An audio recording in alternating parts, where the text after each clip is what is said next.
Hey there, welcome to My Green Pets. I'm William Green.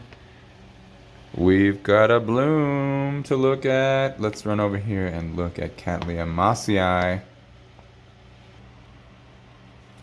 So this is a controversial plant because the breeding says Cattleya mossiae R.E. Patterson by Cattleya mossiae Panther Creek.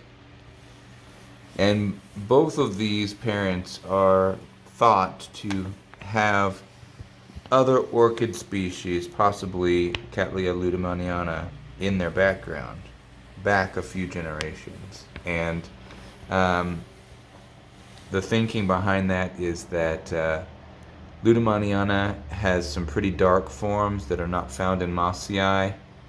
The lip pattern shows strong lueddemanniana influence, and even just the shape of the flower.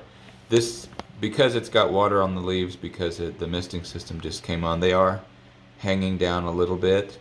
But yeah, the overall consensus is that this is not a pure Cattleya mossiae. So anyway, it's nice. It's got little petal flares. The lip is pretty nice.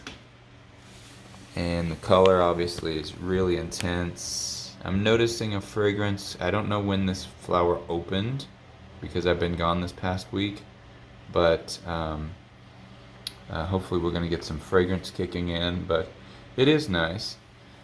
Another kind of unusual thing about this plant that points to it not being a pure mossiae is that, for example, the new growth back here, I just checked, and it appears that there might be a bud in the new growth. And as far as I know, mossiae never does that. It needs a rest period before it blooms. So it's okay that it's not a pure mossiae. It's still very nice. It's still very pretty, and it may still be a desirable plant for many people. And the flowers are pretty large. Remember, there were two, and I snapped one of the buds off, so if you can imagine what two would have looked like, that would have been really, really nice. So, that's it. Hopefully in future bloomings, the dorsal sepal will stand up tall instead of flipping back like that. So there we are. We got lots of growth happening, lots of growths that are finally kind of starting to mature. Cattleya maxima back here with its sheaths pushing out. Cattleya trianae, cachons with the sheath pushing out there. And then I'm looking forward to seeing this Cattleya purpurata. Maybe we'll get a sheath on that, I don't know. Honestly, the next plants that I'm hoping to see sheaths on would be this Cattleya hardiana. You can see the growth down there kind of hidden. And then I'm so hoping for a sheath on that. And then this Cattleya King George. I'm also, since the last growth was so big, I'm hoping we might see a sheath on this plant as well. And then of course, much anticipation for Cattleya dowiana rosita. This is Rogue Orchids by itself. And that is a nice big happy sheath. It's even got the happy sap droplets forming on it, so really starting to feel like there's just no reason why this sheath wouldn't have buds in it. Really hope it will. There's another Cattleya dowiana rosita down here, kind of hard to see, but it does have a new growth on it as well, and it's the same age as its sibling that's mounted here, so we'd love to see a flower sheath on that one too. Be great. Several of the new growths on a couple of my Cattleya rexes have stopped. It's interesting because all of the other plants are fine, but for some reason a couple of my Cattleya rexes, they've stopped.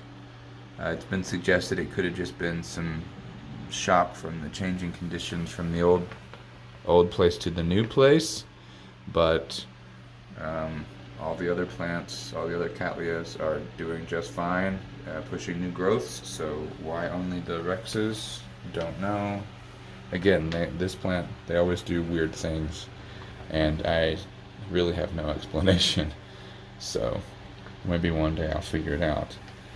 Okay, well, I visited a grower this past week in South Carolina. His name is Tony, and he's on Orchid board as well as the Slipper Talk forums.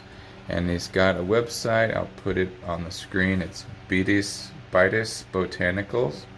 Bitis is a genus of snakes, and they are super nice people. They've got great plants. Tony has won multiple very high awards of merit, 87, 88, 89 points, as well as a couple of FCCs. He really knows what he's doing. He mixes his own fertilizer.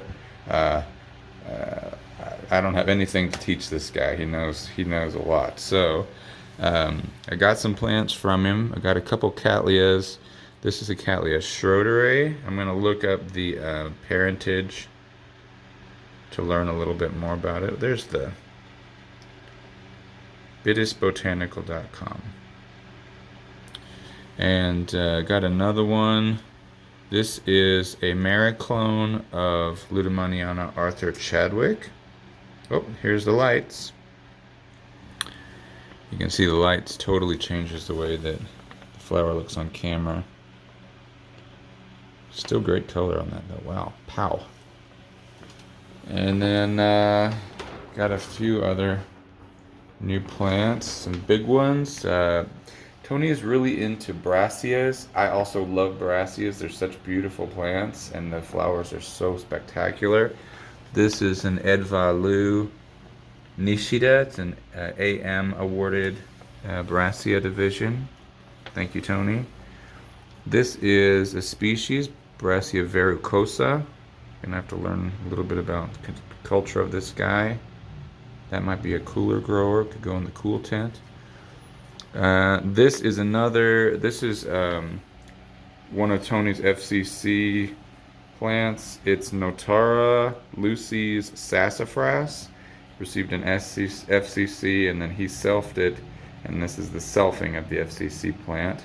So it's kind of like it's in that Zygopetalum family, but it can live in the warm tent. It doesn't need the cool temperatures. And then down here, I need to pot it up, but we've got a big division of another Brassia Antidiana. So, or Diana. So, the tent's looking pretty full, and might be time to consider getting a third tent, and maybe moving all the Cattleya into one tent. Or maybe moving all the Catacetinae into a tent, because they take up so much space. That probably wouldn't be a bad idea to just put them all on the same tent. So anyway, for the most part, things look good. Things are growing. Look at the Catacetinae. Look how big we are. This is Cooperi, already looking massive, pushing roots down into the media. Bronze Vixen. Another Cooperi. Varsavicii, I repotted it before I left on my trip, so it's got a nice big square pot now.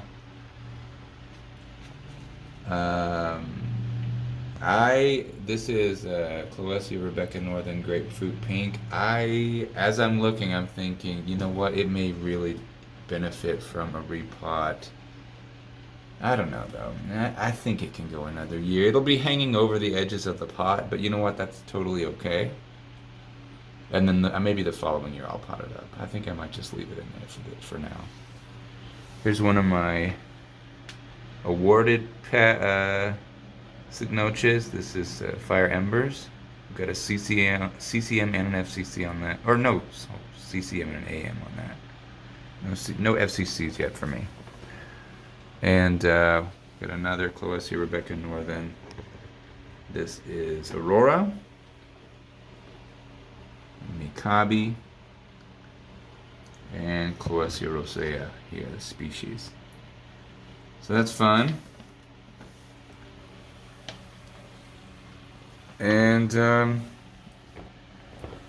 yeah, we're already at 10 minutes, so that's the only update. I think I'm not gonna worry about the other plants right now, but I will see you again next week with an update on windowsill plants, cool tent plants, and whatever else is going on in here. So thanks for stopping by to see how things are going with My Green Pets. I'm William Green, and I will see you later.